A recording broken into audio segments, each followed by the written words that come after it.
Быйыл Ош облусунун Нокат районунда Ош Разаков Баткен жолунун курулушуна тоскоолдук жараткан жалпы 481 объект бузулууда. Анын ичинен 292си турак жайлар. Кыргыз Республикасынын Конституциясынын 15-чи беренесине ылайык менчик кол тийгиз. Эч ким өзүн билемдик менен мүлкүнөн ажыратылбайт. Менчик ээсинин эркинен тышкары мүлктү алып коюуга мыйзамда белгиленген тартипте соттун чечими менен гана жол берилет. Мыйзамда аныкталган коомдук жана мамлекеттик муктаждыктар үчүн мүлктү алып коюу ал мүлктүн наркынын жана мүлктүн ээликтен ажыратуунун натыйжасында келтирилген чыгымдардын ордун толтуруп берүүнү адилеттүү жана алдын ала камсыз кылуу жолу менен соттун чечими боюнча жүргүзүлөт. Жарандардын турак жай укугунан коргогон Интербилим Нокаттагы бул иш-аракетти кылмыш иши катары сүрөттөйт. Бул жерде Нокаттык рай администрация жол курулат, жолду бошотуп бергиле деген себеп менен буларды бузуп баштаганда, на самом деле чындап келгенде алар жөн эле ошол жол куруу шылтоо менен буларды ошол өзүнүн кызыл линиясынан чыгаруу аракетин башташкан. Бул иш-аракеттер мыйзамсыз деп эсептейбиз. Даже эгерде ошол адам кызыл линияга отуруп алса, бирок анын документи бар болсо тастыктаган, анда жергиликтүү бийлик сот аркылуу бошотуш керек ал жерде. Ошентип Нокат райондук администрация 2020-жылдын 13-январь күнү буйрук чыгарып, комиссия түзүп, бүт мекемелерди жолду бошотуу иретинде сүрдүрүү иш-аракетин баштагыла деп буйрутма берет. Комиссия түзүлгөн, бул министрликке карабастан өзүнүн кызсыздык боюнча комиссия түзүлгөн. Анан Ош Баткен Исфана жолу боюнча министрликтерден 2016 жылы, 2019 жылы каттар келген. Ал жактан адистер, министрликтин адистери келип, биздин түшүнүштөрүн бизге берген, протокол тапшырмалары бар, жыйындар өткөргөн. Мисалы, азыр эле калган көрсөтүп берет.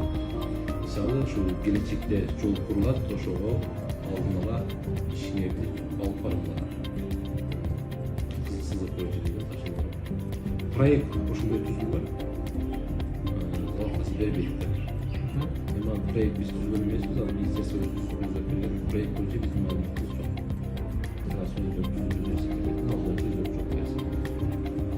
Интербилим уюмунун айтымында жарандардын жер, үй жоготуулары боюнча Нокат районунун акими Данир Иманалиев компенсация төлөнбөйт деп чогулуштарда жарыя кылган.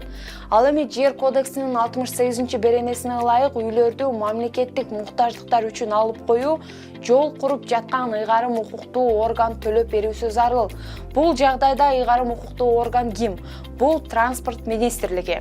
Арада жарандарга Нокат мэриясынан эл аралык маанидеги автоунаа жолунун курулуш иштери башталгандыктан тез аранын ичинде жылдырып, бошотуп коюңуздарды эскертебиз деген билдирүүлөр келет. Ал эми архитектура жарандарды коркутуп, мындай эскертмелерди таратат.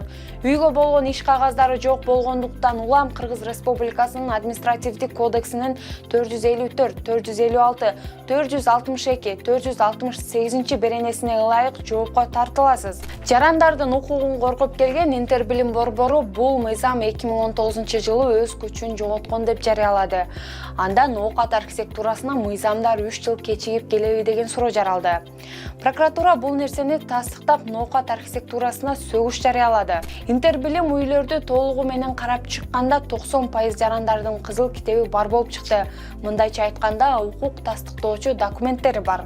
Демек бул үйлөр мамлекет тараптан корголуп, кол тийбестикке ээ болушу керек. Эмне үчүн мыйзамдын талабын аткарбай, келишим түзбөй, компенсация төлөбөй, соттук териштирүүлөр жүрбөй бузуулар башталганына таң калган Интербилим уюму транспорт министрлигине кайрылат. Транспорт министрлиги жообунда мындай түшүндүрмө берет. Биз жол курууда үйлөрдү сүрдүрбөйбүз. Ошого ылайык компенсация дагы каралган эмес деп. Демек райондук администрациясы жөн эле жеке каалоосу менен 50-ге жакын үйлөрдү бузуп турда деген суроо туулат. Кызык, эми үйлөрдү ордуна ким келтирет жана компенсацияны ким төлөйт?